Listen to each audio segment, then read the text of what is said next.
Bien, buenas tardes.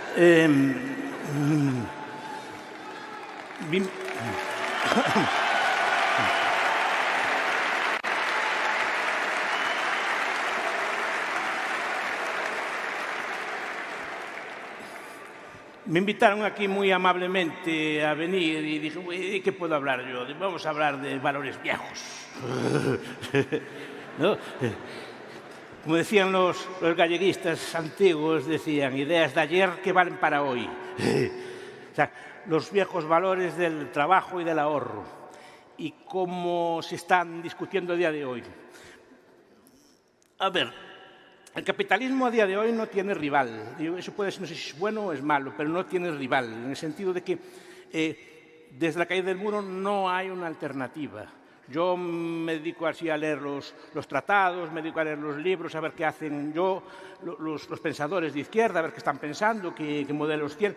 A día de hoy no hay nada, no hay ninguna alternativa al capitalismo formulada como tal, de forma completa. Hasta los años 90 podíamos decir que había un sistema que los enemigos o los rivales del capitalismo podían mostrar. Decía, pues tenemos esto, tenemos lo otro, aquí se funciona así, así funciona allá, y se discutía pues, si era mejor o peor un sistema u otro. A día de hoy no lo hay. No lo hay.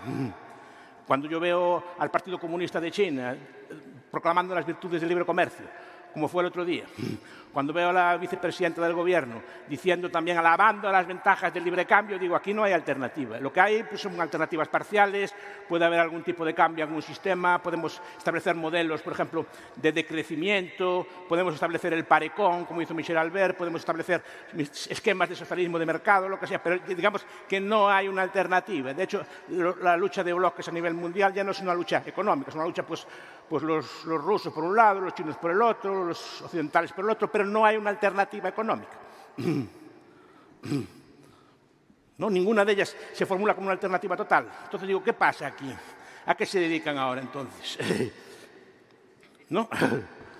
Pues ya no se ataca el sistema capitalista, sino que se empiezan a atacar los valores que fundan el sistema, lo cual es mucho más astuto. Lo que pasa es que de momento no ofrecen una alternativa distinta. No dicen, queremos acabar con el capitalismo, pero queremos construir esto. No dicen lo que quieren construir. Porque si uno lee, por ejemplo, los pensadores decrecentistas, que para mí son los más interesantes de las nuevas ideas que hay, ve que hasta incluso para llegar al decrecimiento hay que usar métodos capitalistas. No se pueden usar métodos de planificación central para planificar el decrecimiento. Tiene que usar métodos capitalistas, reducir el consumo, la vida simple, ¿no? La lentitud. Como el famoso libro de Carlo Honoré. No queremos un mundo distinto, pero no ofrece una alternativa distinta, sino que es un capitalismo como más reducido también, como menos gastador o con menos consumidor de recursos, pero no es una alternativa distinta. Entonces, ¿a qué se dedican? Entonces, dije yo, ¿esta gente qué está haciendo? Y veo que se está dando una batalla cultural, una guerra cultural, y ahí la ganaron. Ahí la ganaron. Y por culpa nuestra. Ahí la ganaron. Otros profesores en este foro hablarán de guerras culturales, sobre otros temas, de los valores, de las identidades de género, el feminismo, el medio ambiente, las identidades sexuales, etc. Y ahí hay guerra cultural. Pero lo que les voy a decir yo, no hay guerra cultural. Ya ganaron ellos la batalla. Y la ganaron por incomparecencia nuestra. Porque también nos volvimos vagos. Vagos a la hora de defender nuestras ideas y nuestros principios. ¿Y en qué consiste esa lucha cultural que yo entiendo que ya prácticamente perdimos? Una lucha que ataca, repito, los valores que sustentan el capitalismo, los valores que hacen próspero el capitalismo, los valores que lo hicieron triunfar y lo sustituyen por valores distintos que a medio plazo acabarán literalmente haciendo implosionar el capitalismo, pero precisamente por esto, por falta de una coraza intelectual, de una coraza de valores que lo sustente. Y me refiero a dos cosas, al trabajo duro y al ahorro.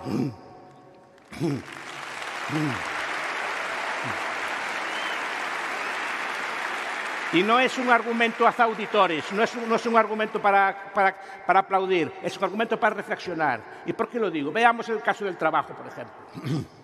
¿No? El trabajo históricamente fue una virtud. Siempre se veía como bueno que la gente era trabajadora.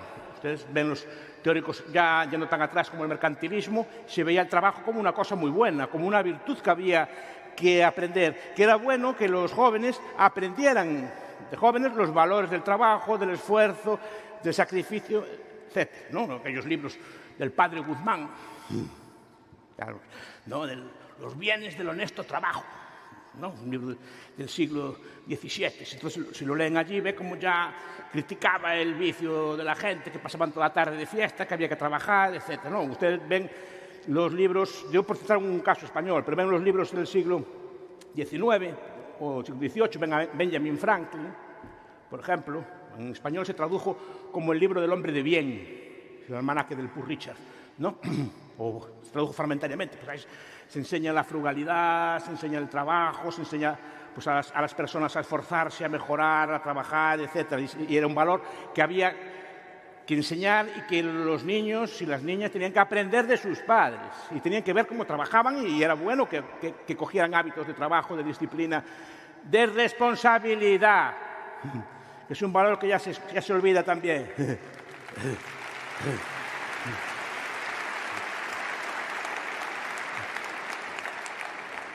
Porque ahora las culpas son todas. No, lo ven en la política. No, la culpa es del señor que está en la conserjería. Un jefe de antes dice, no, fui yo. El jefe soy yo, ya me entenderé yo con los subordinados, pero la culpa es mía, no se le echen al subordinado, fue mía, ¿vale?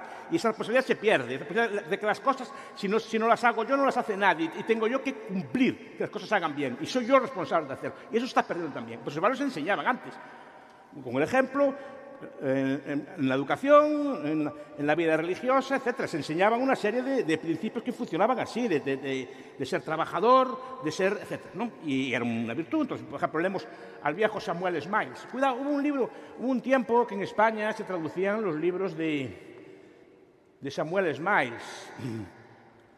Por ejemplo, Vida y Trabajo, Ahorro, El Carácter, todos los libros que están. Ahora se traducen de nuevo, pero como manuales de autoayuda, los diluyen. No, él estaban diciendo no es una cosa de autoayuda, es una cosa de educar a una sociedad. El viejo Samuel Smiles fue un reformista, quería mejorar los hábitos y los valores de los trabajadores, no de los ricos. Los ricos son muchas veces esos valores ya, por lo que sea, porque son intuitivos o porque los adquieren, ya los tienen. Se trata de educar a la clase trabajadora. Y lo consiguió. Bancos de peniques, después hablaremos de ellos, ¿no? Pero los libros de Smiles se traducían en España y de hecho no los encuentran. Si van a cualquier librería de viejo los encuentran, porque hubo un tiempo que en España esos libros tenían tirada masiva. Hoy no. Mire cuántos liberales tenemos aquí en esta sala. ¿Cuánto público hay? Liberales y libertarios.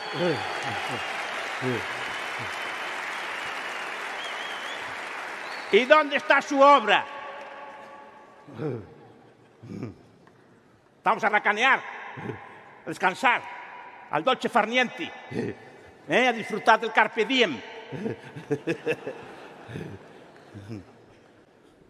No hay que salvar España, hay que salvarnos a nosotros, que es distinto. Empezar por ahí.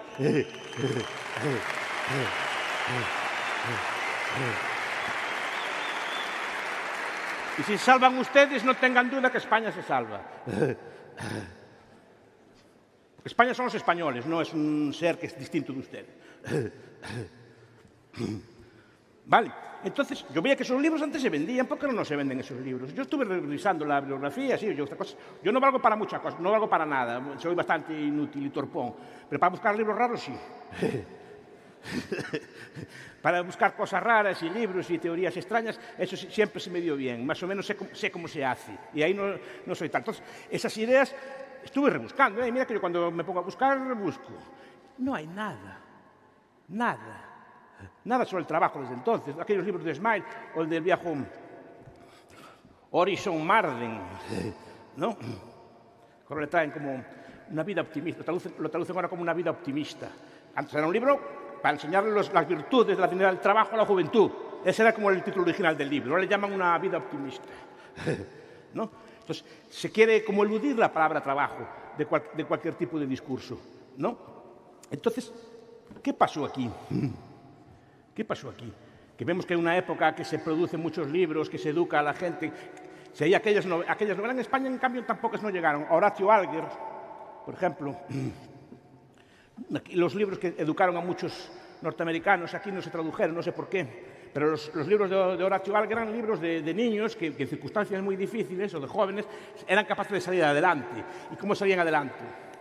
Trabajando duro.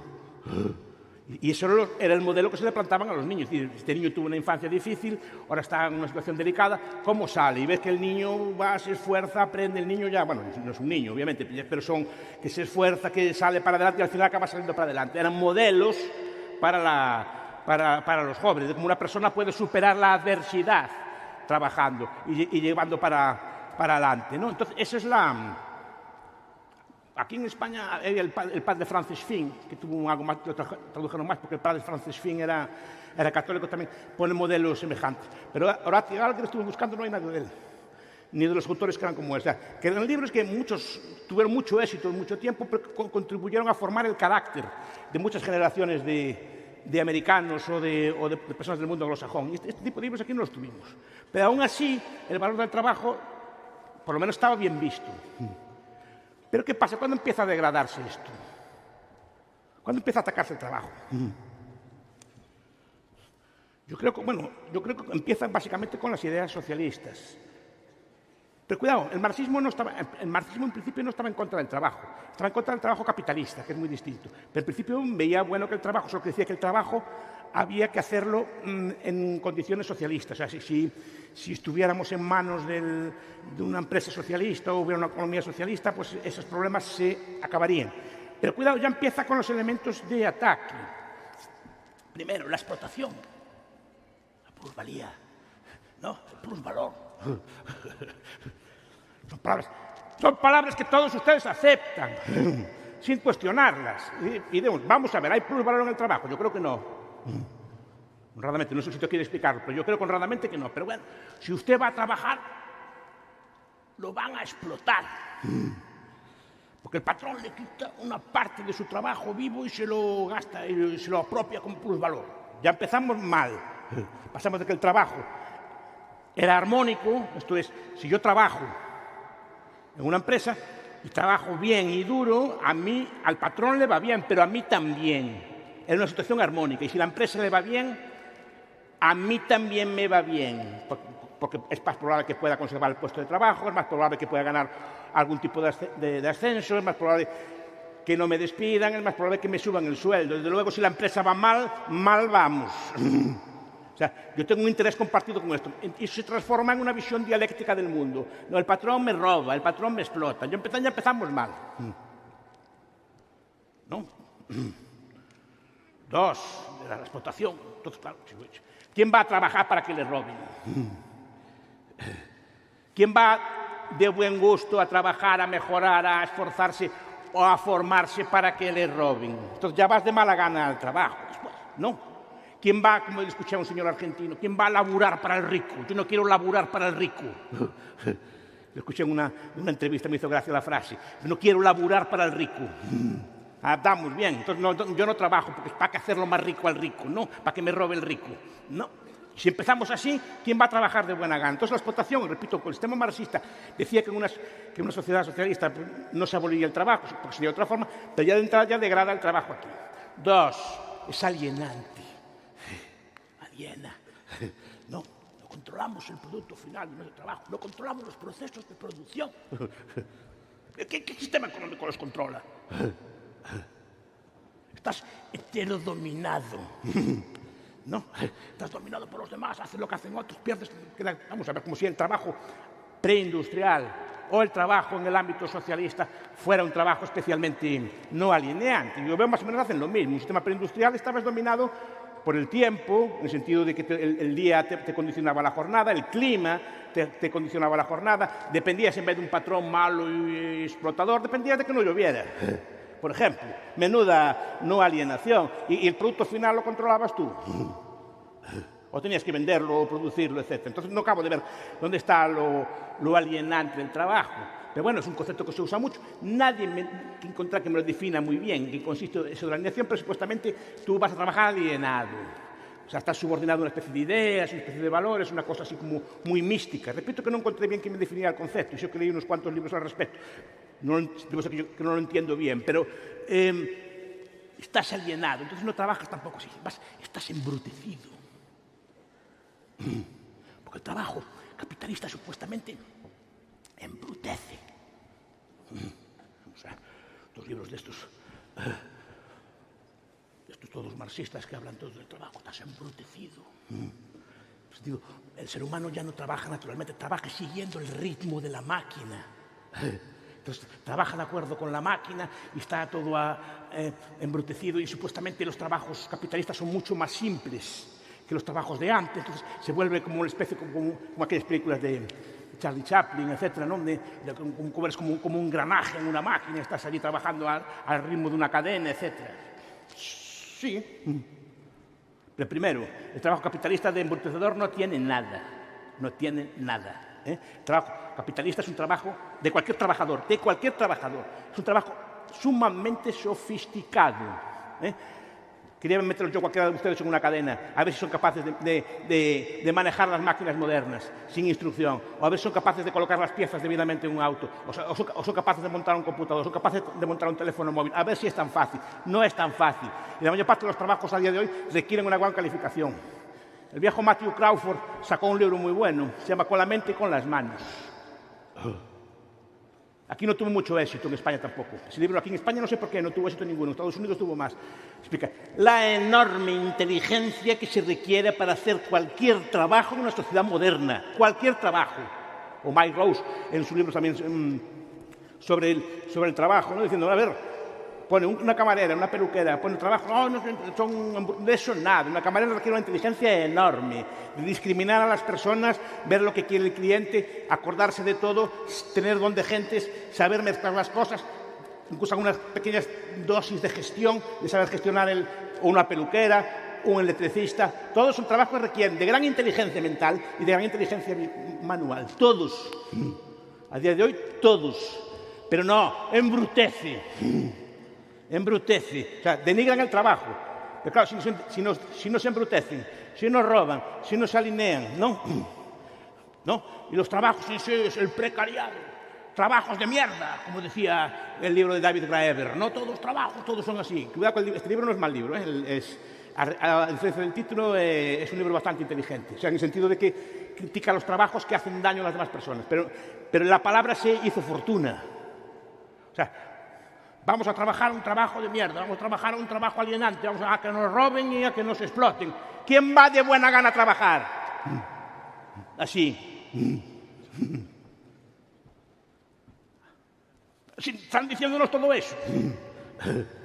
Que nos están robando tal, y nos están todo el día atacando, ¿no? ¿Quién va de buena gana a trabajar? Y si vas a trabajar, pero eso es lo que leo todos los días en la prensa, lo leo todos los días en los medios de comunicación, lo leo todo tipo de cosas, ¿no? Si nos dicen eso, lo normal es que o no vayamos, o vayamos de mala gana, o hagamos absentismo, hagamos todo tipo de cosas. Bueno, ¿cuántos libros encontrarán ustedes que defiendan el trabajo? ¿O aceptan ese esquema? Todos aceptamos ese esquema. Y ese es uno de los principales problemas que tenemos, que no hay una respuesta intelectual. Efectivamente, hacemos guerra y batallas culturales en muchos temas, pero en este no. Entonces, y no solo eso, que las últimas etapas ya no son contra el trabajo capitalista, son contra el trabajo en sí. ¿No? Desde el yerno de Marx, por Lafargue, en El derecho a la pereza, que hablamos mucho, tuvo mucha fortuna, pues un libro que defiende el derecho a la pereza, a la vagancia, a no hacer nada, muy bien, tenemos derecho a no hacer nada, muy bien. El trabajo, no sé qué, es una cosa así, critica a los pueblos trabajadores, dice que hay pueblos malditos en la tierra que les gusta trabajar, ¿no? Los chinos, los pomeranios, los escoceses, los auvernios y los gallegos.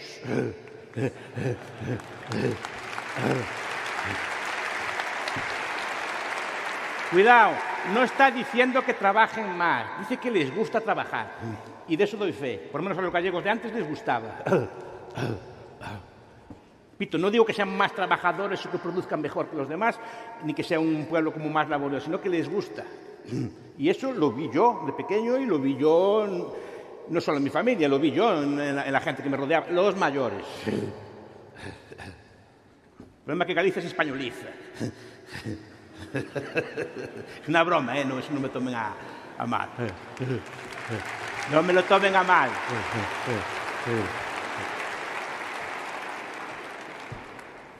Digo que pierden los valores que vienen de fuera y no solo no vienen de España. De España también, gracias a Dios, siempre esos valores también existían antes, ¿no?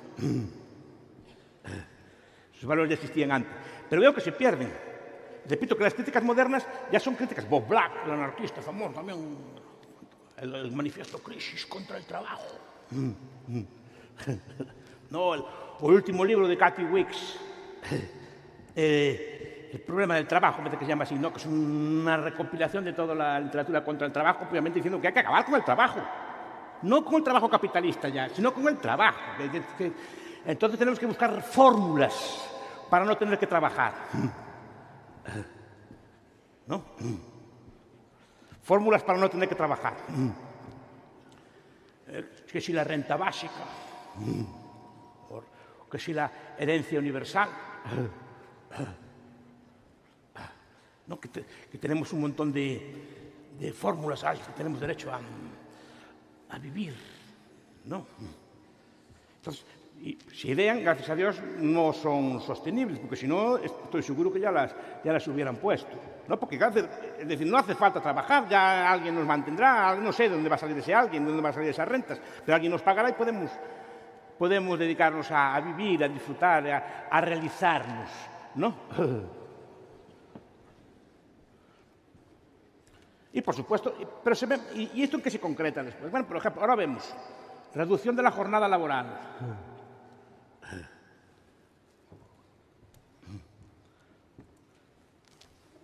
La jornada laboral ha llevado pues, bastantes decenios reduciéndose, ¿no?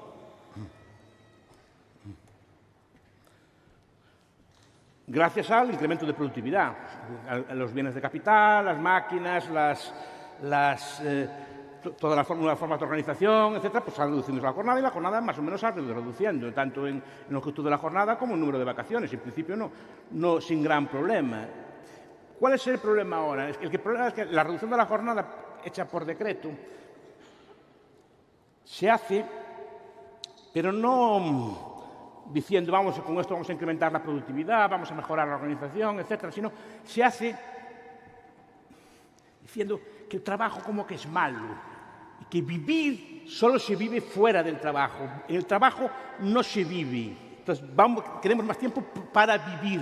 Entonces se acompaña la reducción de la jornada, que repito que es una política discutible, que se puede discutir, etcétera, pero con un ataque simultáneo al tiempo de trabajo. Como el tiempo de trabajo es un tiempo de dominación, un tiempo de esclavitud, un tiempo horrible, y que fuera se está viviendo. O sea, si estoy trabajando y produciendo, incluso que sea un medicamento, estoy produciendo un teléfono, estoy produciendo un automóvil, eso está muy mal.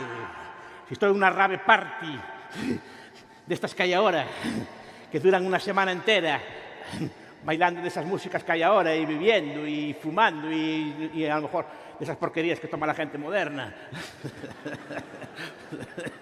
¿No? Eso está muy bien. Eso está muy bien. O sea, si estamos todo el día de parranda, eso está muy bien. Es más, recuerdo que no se puede, que llevaban 7 días, era ilegal y la policía no podía entrar. No sé si se fijan, todos los años pasa algo semejante, ¿no? Y la policía no puede entrar. Ahora, como tenga unos trabajadores que quieren, o unos jóvenes que quieren trabajar 1 hora más, o que quieren aprender 1 hora más, ya le mandan a la inspección, ya le mandan todo. ¿Y por qué? Eso es lo que critico yo, ¿vale?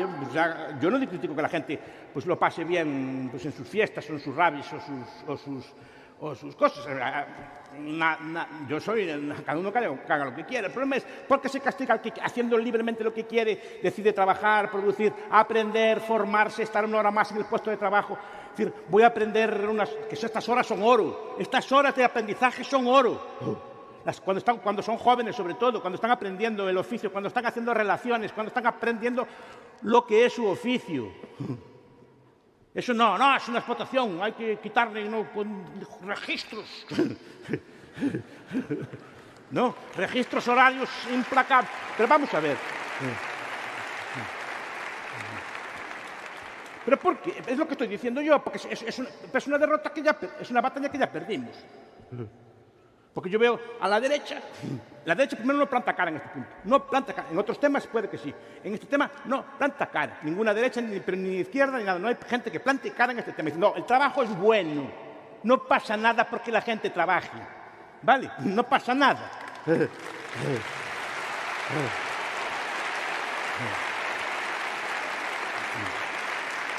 Pero no, en vez de 37 horas, hombre, 39, un poco así, y después las flexibilizamos un poco. Pues ya estás entrando en el marco, ya estás aceptando el marco, estás aceptando lo que están diciendo ellos, solo que un poquito menos. Y eso sí por necesidades industriales, no por el valor en sí de lo que estamos hablando. Vemos la diferencia con el pasado. En el pasado se consideraba que era bueno, era productivo y era bueno incluso moralmente para la persona estar aprendiendo. Está haciendo su trabajo, ¿no? Y esto es la consecuencia, repito, por decir que la batalla está perdida. Salvo que empecemos ahora así, pero yo no la veo ganada, no veo... Yo repito que estuve buscando, no hay un solo libro que defienda el trabajo a día de hoy, que lo defiendan en valor positivo, diciendo, no, tiene estas virtudes, tiene estas consecuencias, se aprende, se socializa, ¿no? Se incrementa la autoestima, se hacen cosas útiles, ¿no? Porque al final, claro, está trabajando, se entiende que está trabajando produciendo algo para los demás, está cumpliendo también con un deber social, está atendiendo a sus enfermos, está produciendo alimento, está produciendo transporte, está produciendo un montón de cosas para los demás, estoy haciendo algo útil. ¿Qué tiene de mal? ¿No? Pues eso yo lo veo perdido. Lo veo perdido porque aceptamos el marco. Si preguntamos por ahí, no, el trabajo, no, al reducirlo y es una cosa horrible y tal, y una cosa así por el estilo. No. Y es cultural, ¿eh? Porque, por ejemplo, yo veo muy difícil que desde el ministerio la vicepresidenta fuera a Singapur, fuera a Corea, fuera a Shenzhen o a Taiwán a vender esta idea. No creo que allí tuviera mucho éxito. No creo que llevara muchos votos allí con esto. La cuestión, lo que me preocupa a mí, honradamente, es por qué los lleva aquí. Porque yo sé que esa política es popular, yo sé que a esa gente le gusta esto, preguntas a la gente le gusta, es lo que me preocupa a mí, por eso yo lo veo una batalla perdida, una batalla cultural perdida. Y no digamos con el ahorro, que es la otra. Ahí tenemos otra virtud. La cigarra y la hormiga, todos los cuentos que se nos contaban de ahorrar y precaver y todas estas cosas para el futuro, que era bueno ahorrar, que era bueno ser frugal, que era bueno ser moderado, que era bueno pues reservar para el futuro, pensar, etcétera, cultivar el futuro, tener unos hábitos de disciplina, de frugalidad, etcétera, ¿no? De no endeudarse, de no vivir por encima de las posibilidades de cada uno, sino al revés, si tenemos 1000, vivir con 950. Siempre por debajo de lo que cada uno tiene. Reducir el crédito o el gasto futuro solo a bienes productivos, a bienes que se paguen a sí mismos. Puedo pedir un crédito para comprar una furgoneta, puedo comprar un crédito para comprar una máquina de coser, los famosos installment de la Casa Singer, que financiaba máquinas de coser para muchas personas que empezaban a trabajar y financiaban la máquina con crédito, así, pero la máquina se pagaba a sí misma. Si quiere tener usted una fiesta, un banquete o una cosa, ahorre primero y págueselo después, no al revés, ¿no?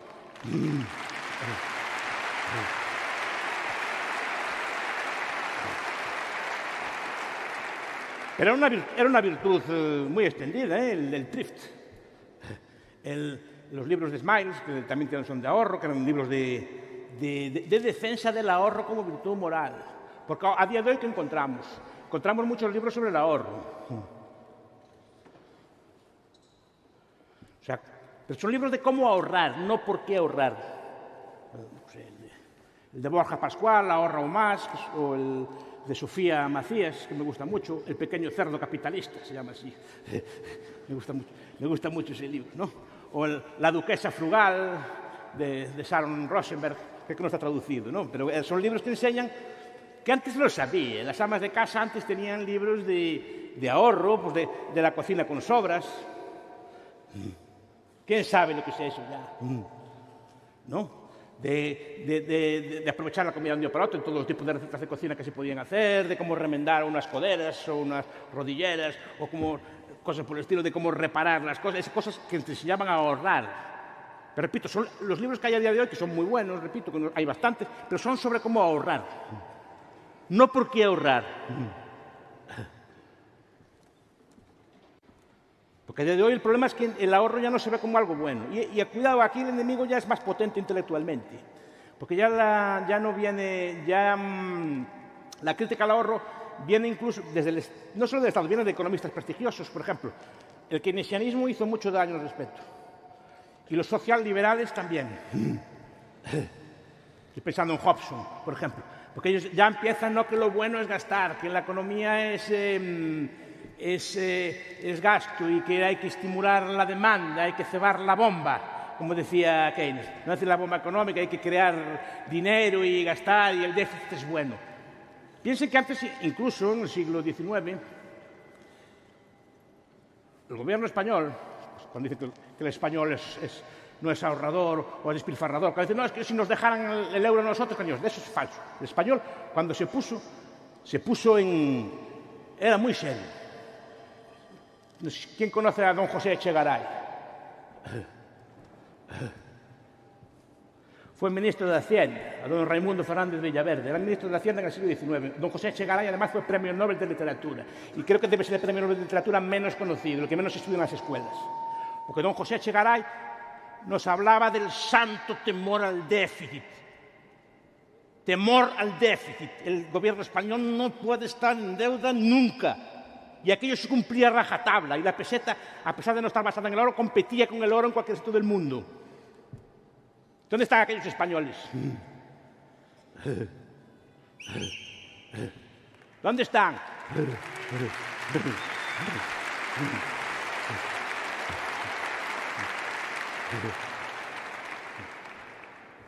Pues era así, y competía, y era ortodoxia estricta, etc. El propio gobierno daba ejemplo.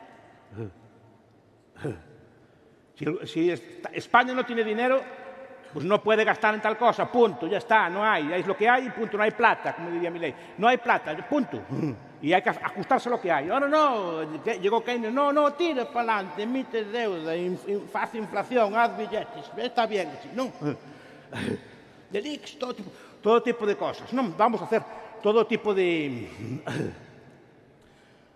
Y es bueno, además, porque lo que hace la economía, este tipo de economía, es santificar el déficit, es decir, que el déficit es bueno, que es sagrado, que es bueno, que hace mucho bien a la economía, que la estimula contracíclica y compensatoriamente, como enseñaban los libros de texto, ¿no? ¡Qué bien! Gasta y gasta, venga, estimula más dinero. Bien, hay que inyectar la defensa. Por la defensa, para hacer defensa, pues habrá que quitar de otra parte. No estimula, eurobonus. Lo que faltaba. Bien, vamos para todo a crear deuda y déficit. No. Bien, y es bueno, lo hacen las autoridades. Entonces, la gente, ¿qué lección saca de ahí? Si el gobernante gasta y es bueno, ¿por qué no lo voy a hacer yo? Si el gobernante vive a crédito y tira para adelante, no le importa nada, ¿por qué no lo voy a hacer yo? Si los gobernantes son así, ¿por qué no lo voy a hacer yo? Y además está respaldado por la ciencia, por la ciencia económica, que nos santifica el gasto. Total, ¿cómo quieren que el ahorro no sea así? Claro, después están los bancos centrales. Los bancos centrales, que cuando aparecen, inundan con dinero barato los bancos comerciales, y los bancos comerciales empiezan a colocar el dinero barato y empiezan a hacer créditos al consumo.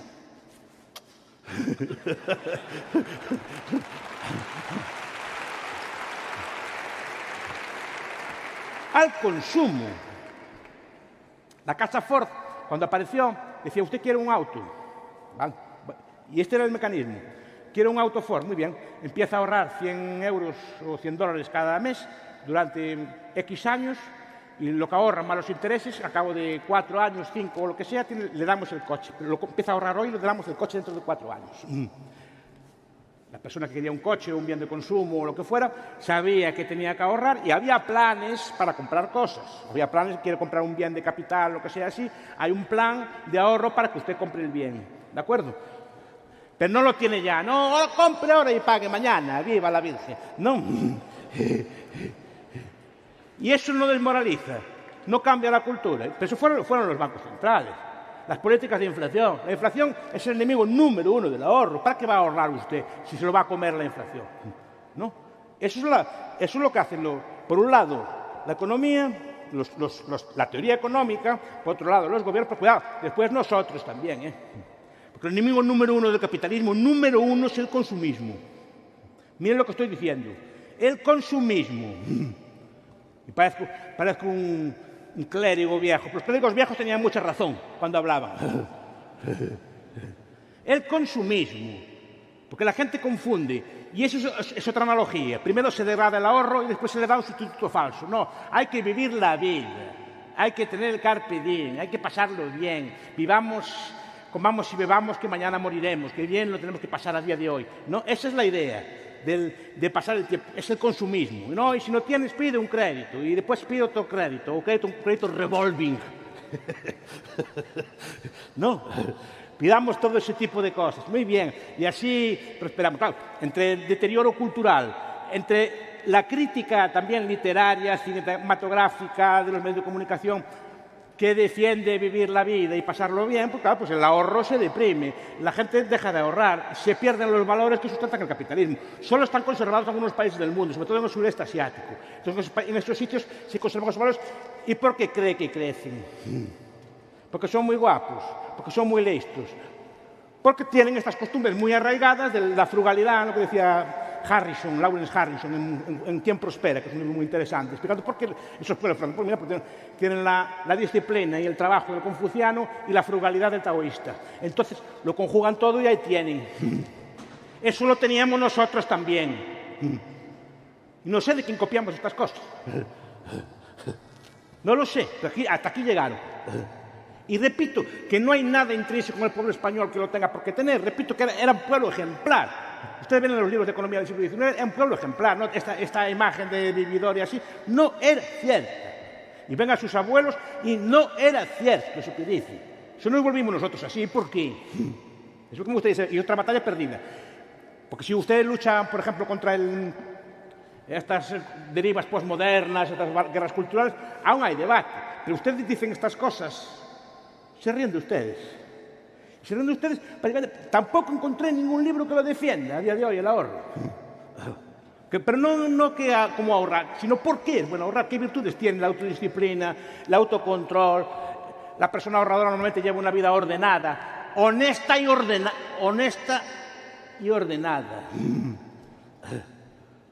Honesta y aburrida.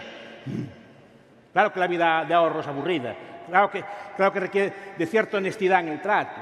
Pero claro, parece que eso tampoco está de moda.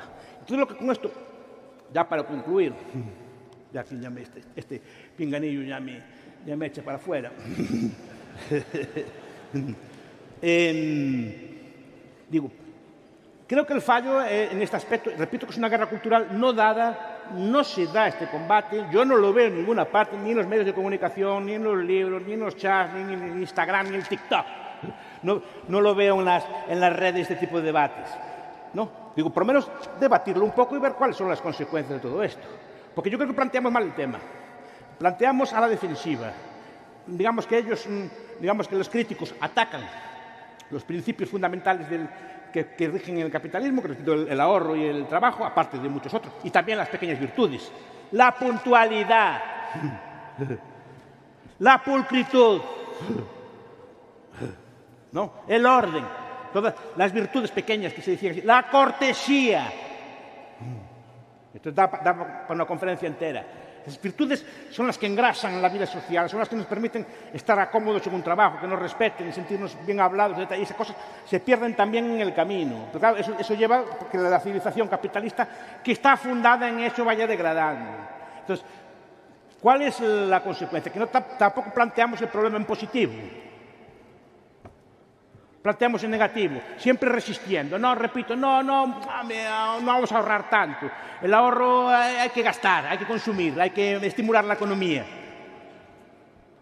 No, es decir, el ahorro es bueno. ¿Vale? Es bueno, es buena virtud. Es bueno socialmente y engendra pues, unas sociedades más correctas, yo creo que mucho más humanas y mucho más llevaderas. El trabajo es bueno. No es una maldición divina. Por tanto, tiene virtudes también. Aparte de lo productivos que somos, hacemos amigos. ¿Cuántos de ustedes conocieron a sus parejas o a sus amigos en sus lugares de trabajo o de estudio? Muchos. O sea, tan malo no debe ser. Es un sitio en el que interactúan, que hacen cosas buenas, que conocen gente, que hacen redes, etcétera, muchas cenas y así son de amigos de trabajo. ¿Por qué no? ¿Qué tiene de malo eso? ¿No? Eso es lo que quiero yo enfatizar. En vez de ver lo negativo, ¿por qué no vemos un poco las virtudes viejas que nos hicieron prósperos en forma positiva? ¿Por qué no empezamos a ver, por lo menos recuperar, repito que no hay libros modernos, pero por lo menos recuperar o quitarle el polvo a los viejos, ¿no?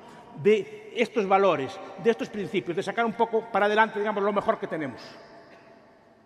Pues fue un placer hablar, ya me echa fuera el trasto este. Muchas gracias.